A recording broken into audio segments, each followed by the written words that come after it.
경건한 예배를 위하여 핸드폰 전원을 끄거나 진동을 해주시기 바랍니다. 다 함께 일어나셔서 성령과 진리로 부활주일 예배를 하나님께 드리시겠습니다. 형제들아, 내가 너희에게 전한 복음을 너희에게 알게 하노니 이는 너희가 받은 것이요 또 그 가운데 선 것이라. 너희가 만일 내가 전한 그 말을 굳게 지키고 헛되이 믿지 아니하였으면 그로 말미암아 구원을 받으리라. 내가 받은 것을 먼저 너희에게 전하였노니 이는 성경대로 그리스도께서 우리 죄를 위하여 죽으시고 장사 지낸 바 되셨다가 성경대로 사흘 만에 다시 살아나사 게바에게 보이시고 후에 12 제자에게와 그 후에 500여 형제에게 일시에 보이셨나니 그 중에 지금까지 대다수는 살아있고 어떤 사람은 잠들었으며 그 후에 야고보에게 보이셨으며 그 후에 모든 사도에게와 맨 나중에 만삭되지 못하여 난 자 같은 내게도 보이셨느니라. 나는 사도 중에 가장 작은 자라. 나는 하나님의 교회를 박해하였으므로 사도라 칭함받기를 감당하지 못할 자니라. 그러나 내가 나 된 것은 하나님의 은혜로 된 것이니 내게 주신 그의 은혜가 헛되지 아니하여 내가 모든 사도보다 더 많이 수고하였으나 내가 한 것이 아니요 오직 나와 함께 하신 하나님의 은혜로라. 그러므로 나나 그들이나 이같이 전파하매 너희도 이같이 믿었느니라. 아멘.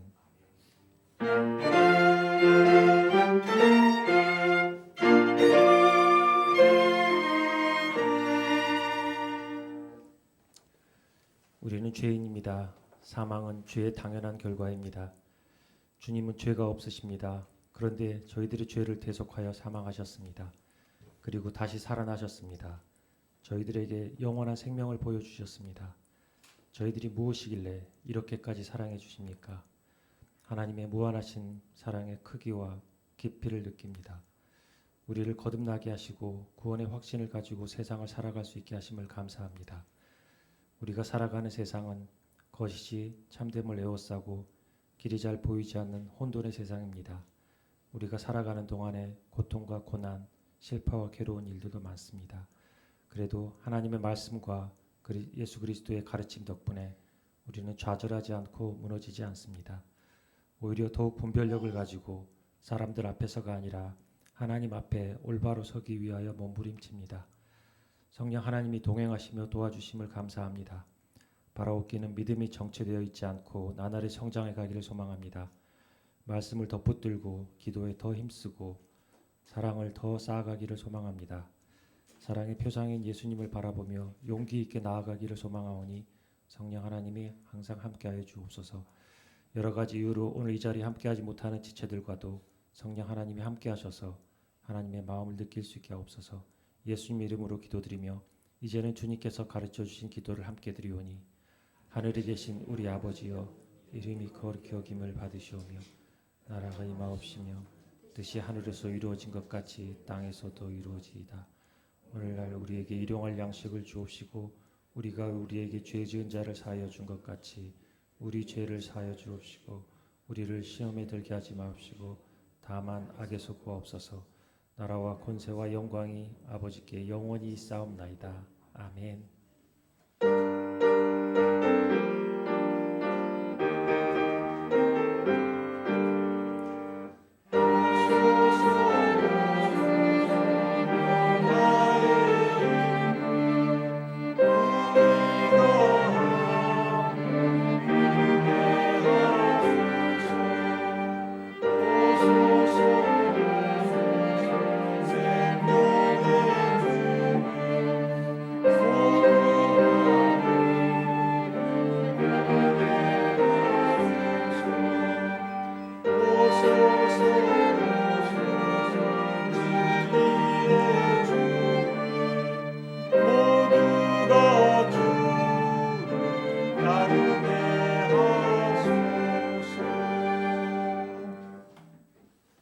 교동문 133번을 함께 교독하시겠습니다. 교동문 133번입니다. 하나님께서 그를 사망의 고통에서 풀어 살리셨으니 이는 그가 사망에 매여 있을 수 없었습니다. 우리 주 예수 그리스도로 말미암아 우리에게 승리를 주시는 하나님께 감사하노니 그러므로 내 사랑하는 형제들아, 견실하며 흔들리지 말고 항상 주의 일에 더욱 힘쓰는 자들이 되라. 이 말을 할 때에 예수께서 친히 그들 가운데 서서 이르시되 너희에게 평강이 있을지어다 하시니 그들이 놀라고 무서워하여 그 보는 것을 영으로 생각하는지라. 예수께서 이르시되 어찌하여 두려워하며 어찌하여 마음에 의심이 일어나느냐. 내 손과 발을 보고 나인 줄 알라. 또 나를 만져보라. 영은 살과 뼈가 없으되 너희 보는 바와 같이 나는 있느니라. 그러나 이제 그리스도께서 죽은 자 가운데서 다시 살아나사 잠자는 자들의 첫 열매가 되셨도다. 예수께서 이르시되 나는 부활이요 생명이니 나를 믿는 자는 죽어도 살겠고 무릇 살아서 나를 믿는 자는 영원히 죽지 아니하리니 이것을 내가 믿느냐. 이르되 주여 그러하외다. 주는 그리스도시요 세상에 오시는 하나님의 아들이신 줄 내가 믿나이다. 아멘.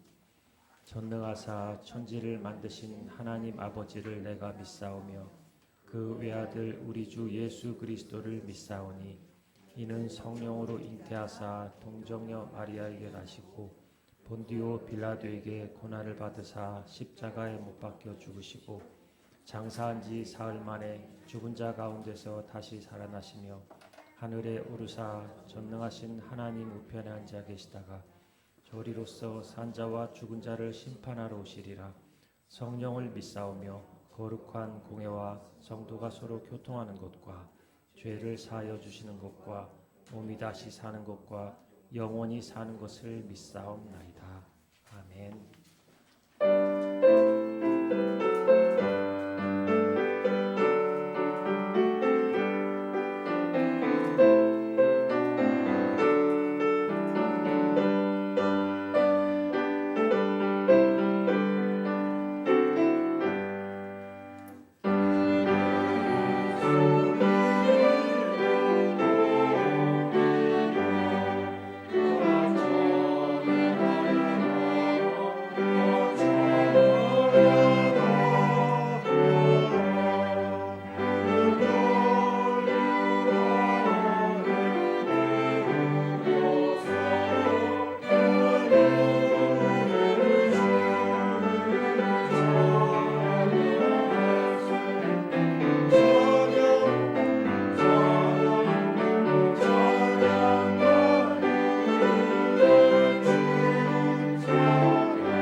내니 두려워 말라 너에게 평강이 있을지어다 라며 첫 부활의 인사를 건네셨던 주님.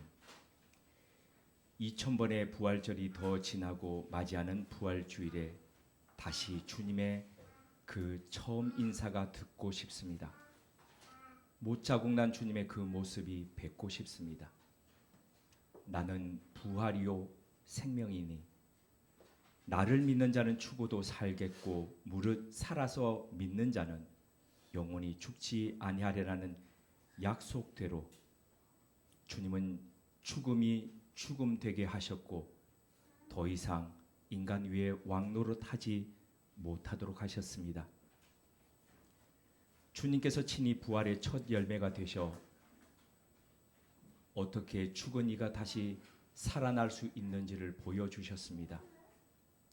이 부활이 있었기에, 이 부활을 믿었기에 우리 선배들은 숱한 핍박에도 견뎠고 말로 표현할 수 없는 고통 속에서도 믿음의 경주를 멈추지 않았습니다.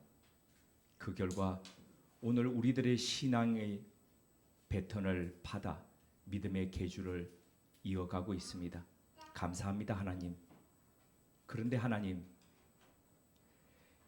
이 선배들의 상황에는 비견할 바 되지 않지만 오늘날에도 세계 곳곳에 아픔과 분쟁과 고통이 있습니다. 한쪽에서는 음식이 남아 썩어가고 다른 한쪽에서는 기아로 죽어감이 존재합니다. 한쪽에서는 언제 떨어질지 모르는 포탄과 공습으로 촛불 하나 제대로 밝히지 못하는데 다른 한쪽에서는 휘황찬란한 조명 아래 밤샘 광란의 파티들이 열립니다.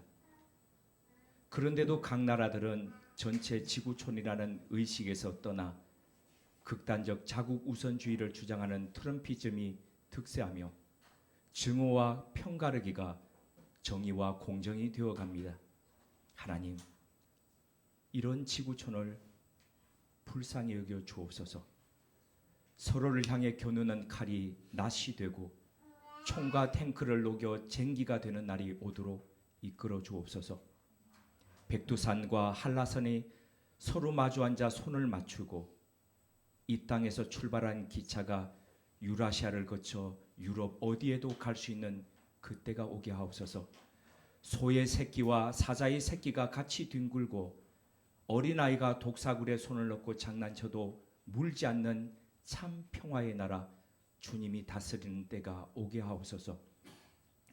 우리가 후원하는 4명의 아이들뿐 아니라 부모 없이 성장의 때를 보내는 친구들의 결핍이 하나님 안에서 보상받고 채워지게 하셔서 그들에 의해 아름답고 더 따뜻한 가정과 사회가 일구어지게 하옵소서. 우모름교회는 이런 시대와 사회 속에서 생명이 움트는 언덕이 되어 아프고 고단했던 사람들이 힘을 얻어 주님의 제자 부활의 증인으로 일어서는 베이스 캠프로 존재하게 하옵소서. 이곳에서 다음 세대 친구들이 신앙의 자극을 받게 하시고 믿음의 기초를 다져 하나님의 나라를 아름답게 일구는 주님의 사람들로 성장하게 하옵소서. 죽음과 삶의 시간이 교차하는 이 계절에 우리 주 예수 그리스도님께서 다시 사신 것처럼 이제 우리들의 믿음도 부활하게 하옵소서. 하나님의 뜻을 알고 그에 순종하는 마음도 살아나게 하옵소서. 그리하여 우리가 맞이하는 매일매일이 하루에 한 번씩 새로이 태어나는 부활의 날 되게 하옵소서. 짙은 어둠과 생의 안개가 거치는 평화의 날 샬롬 되게 하옵소서.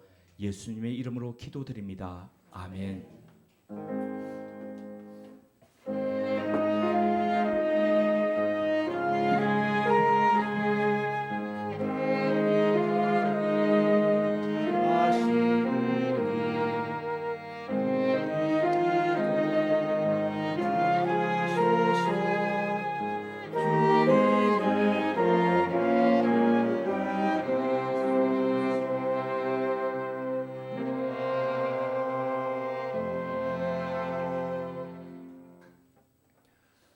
오늘 주신 하나님 말씀은 사도행전 3장 14절부터 26절까지입니다. 사도행전 3장 14절부터 26절까지입니다.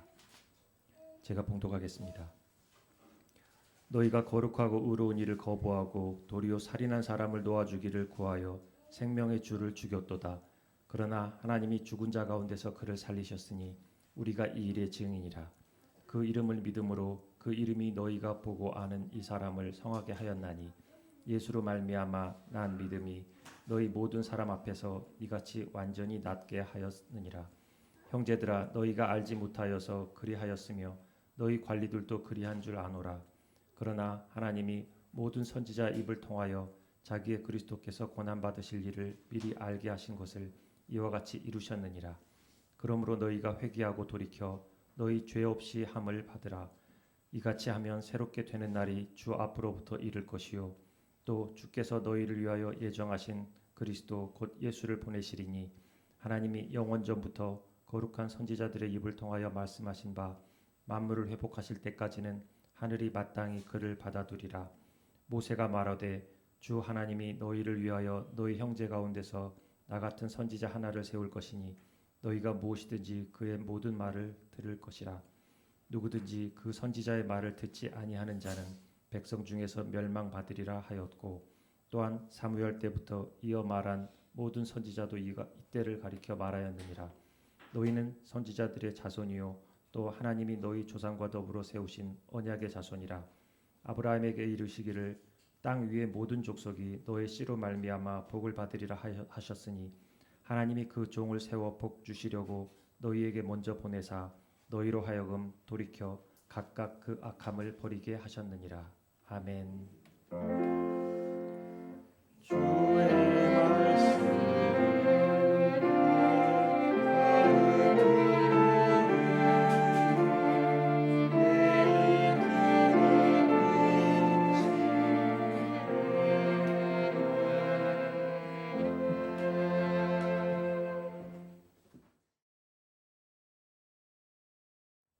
우리 같이 한번 인사 나누실까요? 해피 이스터. 오늘은 행복한 해피 이스터입니다. 죽음 이기고 다시 살아나신 예수 그리스도의 부활을 기뻐하고 축하하는 부활절입니다. 항상 이맘때에 목련이 학교 교정에 필 때에 예전에도 말씀드렸지만 어머니들께서 하얀 소복을 입고 부활절 새벽 축하 예배에 오시던 그 모습이 생각납니다. 이 기쁜 날에 최초의 부활절이 있고 난 뒤에 베드로가 사람들에게 예수께서 어떻게 부활하셨는지에 대해서 증거하는 이 본문의 말씀을 나누게 되어서 더 의미 있다고 하겠습니다. 지난주에 잠깐 말씀드렸던 베스트셀러 책 호모 사피엔스와 호모 데우스를 썼던 유발 하라리는 이스라엘의 예루살렘에 있는 대학 히브리 대학의 역사학과 교수입니다. 그가 역사학의 가장 큰 목적이 평상시에 고려하지 않는 가능성을 인지시키는 것이라고 이야기를 했습니다. 그러니까 역사학자들이 과거의 사건들을 들춰내가지고 조사하는 그 이유는 사람들에게 인지시켜가지고 그것을 반복하기 위해서가 아니라 다시는 그와 같은 일이 일어나지 않도록 하기 위해서 역사를 공부한다는 것이죠. 역사가 담긴 성경을 보는 것도 그와 같은 목적이 있습니다. 과거의 그 연구처럼 그 성경 안의 이야기들, 인간의 패망의 역사가 다시 우리 속에 재현되지 않기 위해서 어떻게 해야 되지? 이것을 배우기 위함입니다. 그런데 우리가 성경을 보는 목적은 여기서 한 걸음 더 나가서 더 중요한 것이 있습니다. 그것은 이전 역사 속에서 기독교 역사 속에서 있었던 그 일이 바로 우리 속에 재현되기를 원하기 때문입니다. 그 대표적인 것이 바로 오늘 예수 그리스도의 부활 부분입니다. 그리스도께서 부활하셨던 것처럼 육신을 입고 살아가는 우리 역시도 그리스도의 부활을 닮아서 부활의 삶을 살게 되는 것, 그게 우리 삶 가운데 영원한 생명이 이식되도록 하는 것, 바로 그것입니다. 예수님께서 요한복음 11장 25절에서 26절을 통해서 다음과 같이 선포하셨습니다. 나는 부활이요 생명이니 나를 믿는 자는 죽어도 살겠고 무릇 살아서 나를 믿는 자는 영원히 죽지 아니하리니 이것을 내가 믿느냐. 예수님의 말씀하신 인간이 부활로 가는 이 원칙에 대한 세칙처럼 오늘 베드로는 그 한 부분을 이야기를 하고 있습니다. 베드로가 이야기한 사람이 인간이 죄됨을 벗고 부활의 영생의 그 길로 가는 길들이 어떤 길인지 우리 같이 한번 알아보도록 하겠습니다. 평생 걸어본 적이 없는 사람이 걸었습니다. 사람들이 당연히 놀랐습니다. 깜짝 놀랐습니다. 자신의 바깥으로 그냥 정신이 홀두닥 나갈 정도로 그렇게 경외심을 가지고 제자들을 바라보았습니다. 그때 베드로가 그 사람들을 향해서 이렇게 이야기했죠. 왜 놀랍게 여겼느냐? 이것이 우리 개인의 경건과 능력에서 나온 줄 아느냐? 이 사람을 왜 우리가 그렇게 우리 자신이 걷게인 것처럼 그렇게 주목하느냐? 베드로는 이 기적을 일으킨 주체가 자신들이 아니라 바로 유태인들이 십자가에 못 박아 죽였던 그 나사렛 예수께서 일으켜셨다라고 밝혔습니다. 그리고 이 예수님에 대해서 아주 독특한 표현을 쓰면서 세 가지로 이분이 어떤 분인지에 대해서 소개했습니다. 그 세 가지 부분을 살펴보도록 하겠습니다. 첫째, 예수님은 무죄한 종이셨다. 13절입니다. 아브라함과 이삭과 야곱의 하나님 곧 우리 조상의 하나님이 그의 종 예수를 영화롭게 하셨느니라. 너희가 그를 넘겨주고 빌라도가 놓아주기를 결의한 것을 너희가 그 앞에서 거부하였으니. 여기서 베드로가 사용했던 종이라고 하는 말은 일반적으로 신약 성경에 종이라고 할 때 단어는 둘로스라는 단어를 씁니다. 이게 보편적으로 쓰여진 겁니다. 그런데 여기서 베드로는 그 보편적인 종이라고 표현하는 둘로스라는 단어를 쓰지 않고 파이스라는 단어를 사용했습니다. 이 단어는 구약 성경을 헬라어로 번역한 70인역이라는 성경이 있습니다. 그 성경의 창세기 24장에 아브라함의 종이라고 표현할 때에 그 단어와 동일한 단어를 사용했습니다. 아브라함은 아들 이삭의 신부를 구하기 위해서 자신이 직접 가지 않았습니다. 자신의 집에 있는 수많은 종들 중에서 자기가 정말 신뢰하는, 아무 말 따로 하지 않더라도 자신의 마음과 똑같이 할 수 있는 바로 그 사람 다메섹 엘리에셀이라는 사람에게 자신의 전권을 다 주어서 이삭의 신부감을 구하도록 보냈습니다. 그런데 이것은 단순히 한 여자를 데려오라는 그런 것이 아니라 자신의 아들의 미래와 그리고 자신 가문의 장래와 뿐만 아니라 더 나아가서 하나님이 너의 자손을 하늘의 별과 같이 바다의 모래같이 그렇게 창성하게 하겠다고 하셨던 그 약속이 이루어지게 되는 바로 그 핵심 키를 이 종에게 맡겼다는 겁니다. 그런데 창세기의 헬라어 성경은 바로 이 종에 대해서 둘로스라는 단어를 쓰지 않고 파이스라는 단어를 사용했습니다.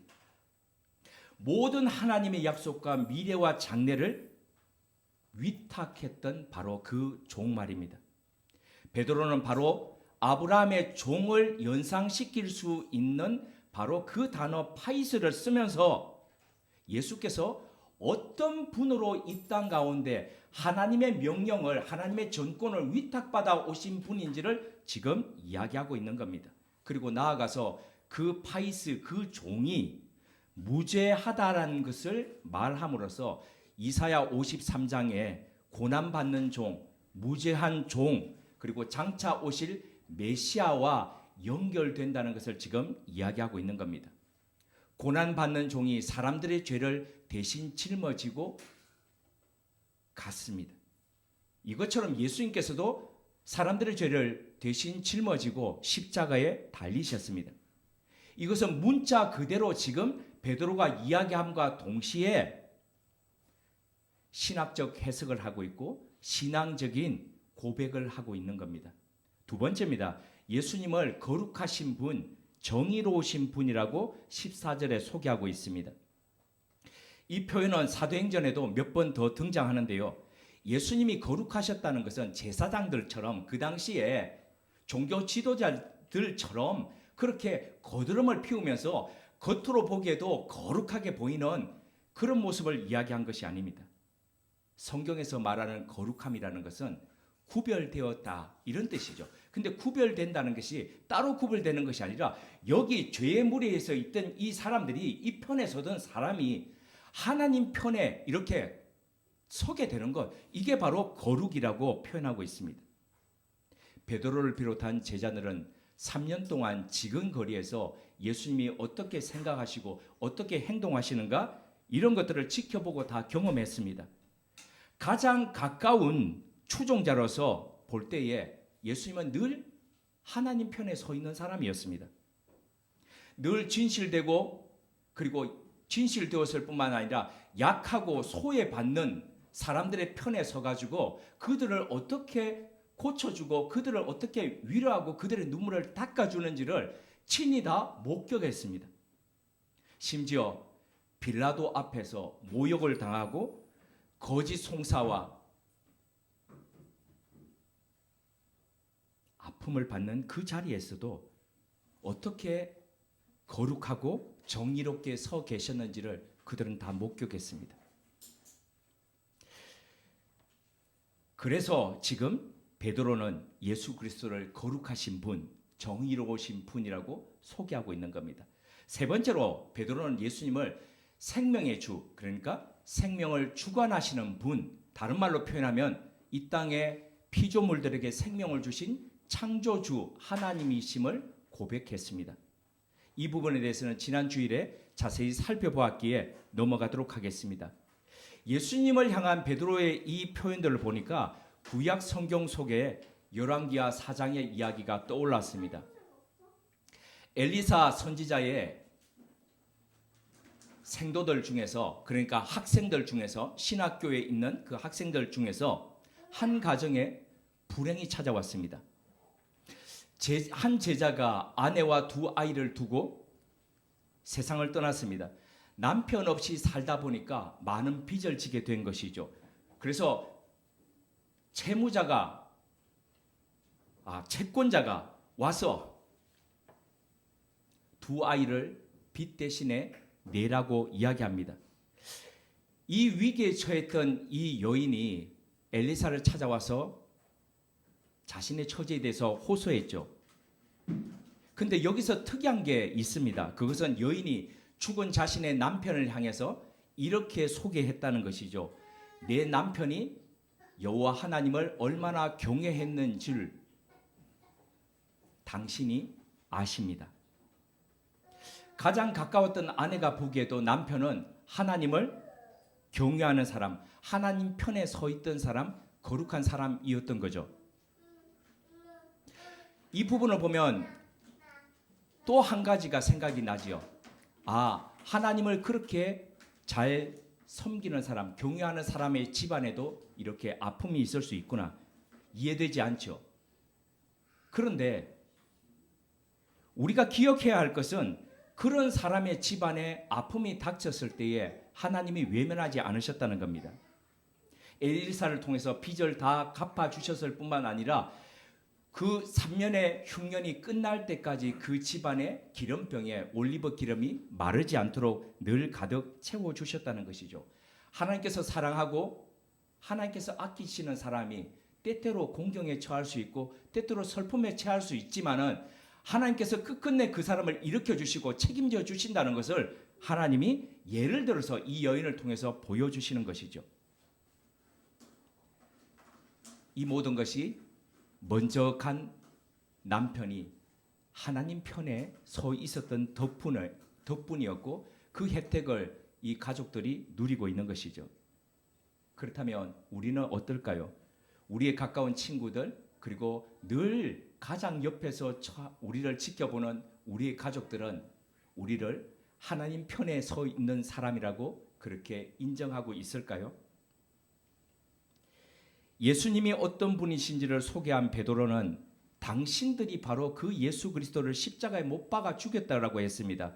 무리들의 죄를 드러내면서 책망했던 베드로는 그들에게 속죄할 수 있는 필요한 두 가지를 하라고 이야기했습니다. 19절 앞부분입니다. 그러므로 너희가 회개하고 돌이켜 너희 죄 없이 함을 받으라. 베드로가 요청했던 것은 딱 두 가지입니다. 회개 그리고 죄사함이었습니다. 윌리엄 R. 베이크라는 사람이 이런 이야기를 했습니다. 다른 이 세상에 있는 모든 것들은 찢으면 찢을수록 더 악화된다. 그런데 사람의 마음은 찢을수록, 사람의 양심은 찢을수록 비로소 최선의 것이 된다.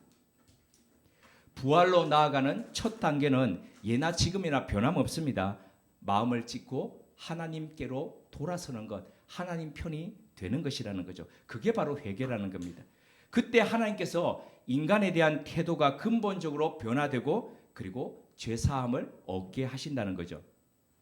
이렇게 회개와 죄사함을 받을 때에 새롭게 되는 날이 올 것이라고 베드로는 이야기했습니다. 그런데 새롭게 되는 날이 뭘까요?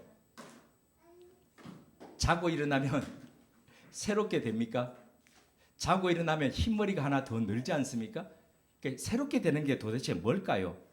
이전 개역 성경은 이 부분을 유쾌하게 되는 날이라고 그렇게 번역했습니다. 이런 표현은 종교적 표현치고는 좀 독특하지 않습니까? 유쾌하게 되는 날이 올 것이다. 성경 전체를 통틀어서요. 이 단어는 유쾌하게 된다고 번역했던, 새롭게 된다고 번역했던 딱 한 번 바로 여기 사도행전 3장 19절에 사용되었습니다. 아나푸시크시스. 아나푸시크시스라는 이 말은 딱 두 가지가 합성이 된 건데요. 아나라는 말이 위에 또는 다시라는 말이고 푸시크시스라는 말이 푸시코라는 말인데 이 푸시코라는 말이 푸시케가 되면 육신이 되는데 푸시코라고 되면은 이게 바로 호흡이 됩니다. 푸시케에서 육체라는 말이 플래시라는 말이 그렇게 나온 거죠. 근데 푸시코라고 하면은 이건 바로 호흡이 됩니다. 그래서 아나푸시코시스라는 이 말은 다시 호흡하다 또는 하늘을 향해서 호흡하다 이런 뜻이 되는 거죠. 호흡의 회복이라는 겁니다. 어린 시절 트라우마를 겪었던 한 여성이 과호흡 증후군을 갖게 되었습니다. 그래서 조금 당황하는 순간 아니면 예상치 못한 순간이 되면 호흡을 못하는 그런 어려움을 겪었습니다. 이 여인의 이름이 애슐리 니스입니다. 그녀는 이런 숨쉬기의 어려움을 겪다가 나중에 숨을 쉬다라는 책을 통해서 사람이 불안 그리고 분노, 긴장, 슬픔, 고통을 겪을 때에 어떻게 숨을 통해서 이것을 다스리고 집중력과 그리고 친밀감, 즐거움과 활력을 되찾을 수 있는지 그 25가지 방법에 대해서 책을 썼습니다. 작가는 그 책에서 숨을 이렇게 표현했습니다. 날숨의 힘은 현재를 살아가며 속도를 늦추는 데 있다. 들숨이 아니고 날숨을 얘기합니다. 머릿속을 싹 비워버리고 자신을 무조건 억누르거나 마비시키는 것과는 완전히 다르다. 날숨은 정지 버튼이자 새로 고침 버튼이며 우리 안에 지혜를 깨우는 버튼이다. 날숨의 힘은 불안을 낮추고 존재의 기반을 찾아줄 뿐 아니라 회복력을 키워 건강한 삶으로 향하는 길을 열어준다. 제가 어제 몇 번을 반복해 봤습니다. 숨을 깊이 들이마셨다가 내밀어 봤습니다. 이게 동양 정교회 안에 이 기도의 전통이 있습니다. 그게 바로 예수의 기도라는 것입니다. 예수의 기도라는 것은 숨쉬기와 더불어서 기도하는 건데 숨을 들이마실 때 이렇게 기도합니다. 하나님의 아들 예수 그리스도시요. 그리고 숨을 내쉬면서 나를 불쌍히 여겨 주시오. 나를 불쌍히 여겨 주옵소서. 이 숨을 들이마시면서 예수 그리스도의 그 생기가 자신의 몸 안에 들어와서 자신의 몸 안에 있던 그 부정한 것들, 그리고 힘든 것들, 고통스러운 것들을 날숨과 더불어서 다 가져가 달라고 하는 이 오래된 기도, 우리 기독교의 역사 그만큼이나 오래된 기도를 지금도 수도사들은 드리고 있습니다. 이 기도처럼 이 작가도 이 날숨을 그렇게 표현했습니다. 우리가 살아가는 세상이 늘 우리 마음 먹은 대로 그렇게 되지 않죠. 편하게 숨 쉴 수 있는 그런 환경이 아닙니다. 작년 그리고 재작년 코로나 때에 참 숨쉬기 곤란했지 않습니까?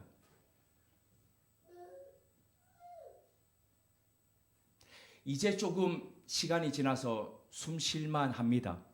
그런데 지금 이 성경에서 이야기하는 숨 쉬다라는 것은 이런 뜻이 아니라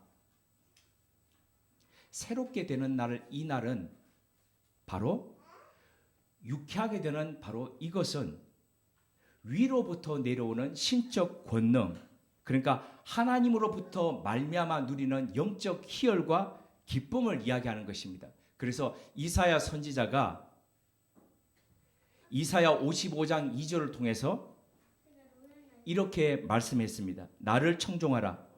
그리하면 너희가 좋은 것을 먹을 것이며 너희 마음이 기름진 것으로 즐거움, 그러니까 유쾌함을 얻으리라고 이야기했습니다.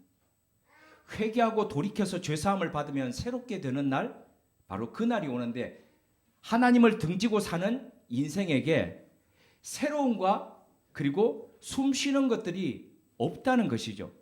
세상에 아무리 많은 것들을 움켜쥐고 아무리 화려하게 보이는 삶을 살더라도, 사람이 보기에 부러워하는 그 삶을 살더라도 하나님 편에 서 있지 않으면 그것은 진정하게 쉬는 숨이 아니라고 이야기하는 거죠. 하나님을 향해 돌았을 때에 호흡의 회복과 더불어서 진정 새롭게 되는 날, 그리고 부활이 우리 삶 가운데 펼쳐진다는 것이죠.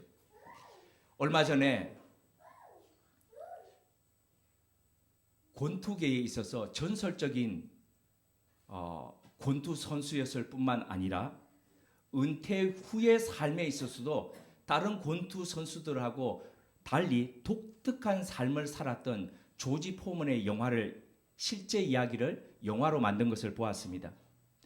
이 포먼이라는 사람은 이번에 저도 처음 알았는데요. 권투를 배운 지 단 1년 만에 1968년 멕시코 올림픽에 나가서 금메달리스트가 되었습니다. 그것처럼 엄청난 재능과 이 펀치의 파괴력이 뛰어났던 사람입니다. 근데 이후에 전 세계 헤비급 챔피언이 되자 엄청난 부와 명예가 들어왔습니다. 명성이 들어오자 이 사람이 점점 타락해져 갔습니다. 그래서 어머니의 신앙적인 바램과 달리 그는 점점 신앙과는 완전히 다른 그런 삶을 살아가고 있었습니다. 그러던 중에 1977년, 그 이전까지 무조건 권투했다 하면은 대부분 다 KO로 남을 쓰러뜨리던 이 사람이 12라운드 경기를 지미 영이라는 선수하고 뛰고 판정패를 당합니다. 그리고 선수 대기실로 가서 거기서 쓰러집니다. 심장마비였습니다. 영화 초반 이런 멘트가 나옵니다. 나는 28살 나이에 죽었습니다. 이 고백처럼 이 숨이 멈추는 순간이 조지 포먼의 인생을 바꿔버렸습니다. 심장마비로 숨이 멈춰진 채 그는 급히 병원으로, 응급실로 실려갔습니다. 그리고 기적적으로 수술이 성공해서 살아남았습니다. 그 뒤에 포먼은 그때 자기가 임사 체험을 했다라고 이야기합니다. 그리고 매우 열렬한 복음 전도자가 되었습니다. 그의 간증에 의하면은 그가 죽음의 천사에 이끌려서 지옥으로 가고 있을 때에 그가 하나님께 이렇게 매달렸다고 합니다. 한 번만 살려주십시오. 그때 하나님께서 그를 구해 주셨다는 겁니다. 그의 이러한 신앙 체험은 지극히도 무뚝뚝하고 늘 분노 게이지가 꽉 차 있던 그의 성격을 바꿔버렸습니다.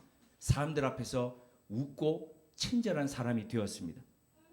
포먼은 1978년 목사 안수를 받았고 1980년에 텍사스 휴스톤에 주 예수 그리스도 교회를 창립했습니다.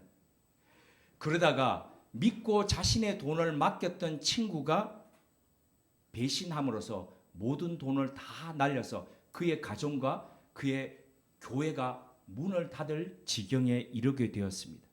그때 그는 이 어려움을 타파하기 위해서 다시 링 위에 서기로 결단합니다. 그런데 엄청나게 늘어난 이 체중으로 완전히 이 사람들의 웃음거리, 그러니까 네가 옷을 벗게 되면 사람들이 너의 몸을 보고 굉장히 웃을 것이라고 할 정도로 과체중이 되어 있는 상태였습니다. 근데 그는 체중을 조금씩 감량하며 링에 복귀합니다. 그리고 너는 다시 헤비급 챔피언이 될 것이다 라고 그의 아내에게 꿈에 하나님께서 비전으로 던져주셨던 그 말씀처럼 그는 한 사람 한 사람을 다시 쓰러뜨리면서 챔피언의 자리에 오르게 됩니다. 그때 그의 나이 45세였습니다. 권투 역사상 가장 나이 많은 챔피언이 되었습니다. 승리가 결정되는 순간 조지 포먼은 다른 사람들처럼 두 손을 높이 들어서 포효하지 않았습니다. 대신 링 한켠 구석에 가서 로프를 잡고 겸허히 감사 기도를 드렸습니다. 잠시였지만 심장이 멈추고 다시 숨을 쉰 그 사건은 조지 포먼에게 있어서 인생을 완전 유쾌하게 만드는 아나푸시크시스의 시간이었습니다. 그가 새롭게 부활되는 날이었습니다. 오늘 우리의 부활절은 어떻습니까? 사도행전 3장 19절은 부활절이 2000번 지나고 다시 부활을 맞이하는 오늘 우리에게 이렇게 권면합니다. 그러므로 너희가 회개하고 돌이켜 너희 죄 없이 함을 받으라. 이같이 하면 새롭게 되는 날이 주 앞으로부터 이를 것이다. 함께 기도드리겠습니다. 하나님, 어제가 가고 오늘이 밝았다고 새날이 아님을 압니다. 우리의 마음을 찢고 하나님 편에 설 때에 오늘이 새날이고 내일도 새날임을 압니다. 새롭게 되는 이 날이, 유쾌하게 되는 날이 주님으로부터 우리에게, 우리 자녀들의 삶에 임하기를 구합니다. 숨이 막혀 가슴 치던 흉통이 사라지게 하시고 우리의 들숨은 모든 걱정과 아픔을 갖고 날숨으로 빠져나가게 하옵소서. 숨쉬기에 참 편하고 평안한 샬롬이 한 사람 한 사람의 삶에 부활의 주님이 오셨던 것처럼 찾아오게 하옵소서.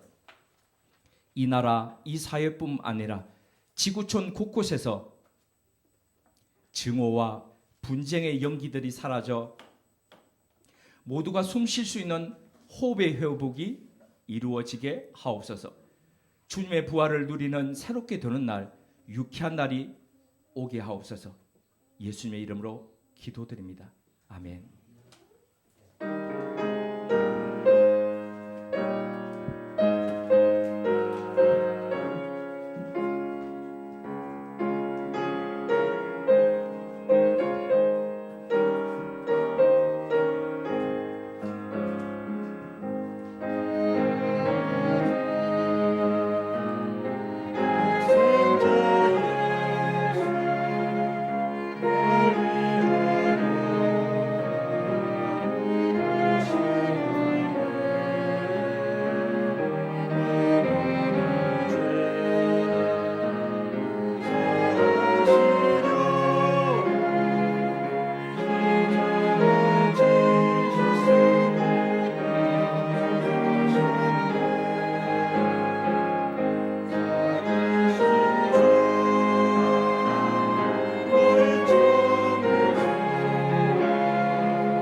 살아계신 주님, 예수님은 부활이요 생명입니다.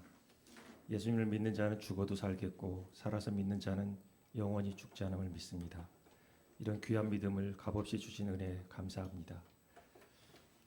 이제는 회개와 죄사함 그리고 영적 희열을 바탕으로 우리 안에 잠들어 있던 것 그리고 죽은 것 같은 것들이 깨어나고 소생되기를 소망합니다. 무엇보다 예수 그리스도의 생기를 우리 몸에 받아서 사랑의 깊이와 넓이가 더 확장되기를 소망합니다. 세상의 평화에도 조금이나마 더 기여하기를 소망합니다. 부활의 기쁨을 만끽하면서 또한 부활의 증인된 삶을 살기를 소망합니다. 성령 하나님이 늘 동행하시며 도와주심을 믿고 감사하며 우리에게 주신 것의 일부를 정성스럽게 하나님께 올립니다. 드리는 마음을 기억하여 주시고 주님이 기뻐하신 일에 귀하게 쓰임받게 하옵소서. 예수님의 이름으로 봉헌 기도드립니다. 아멘. 앞뒤 좌우로 인사를 나누시겠습니다.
우리 주 예수 그리스도의 은혜와 하나님 우리 아버지의 지극하신 사랑하심과 성령님의 감화하시고 교통케 하시고 우리를 인도하시는 그 역사가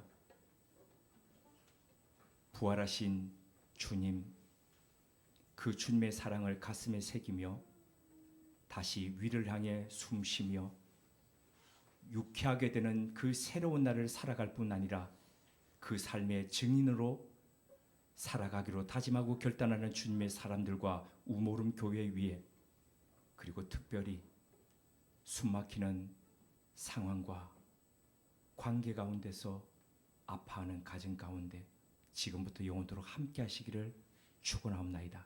아멘.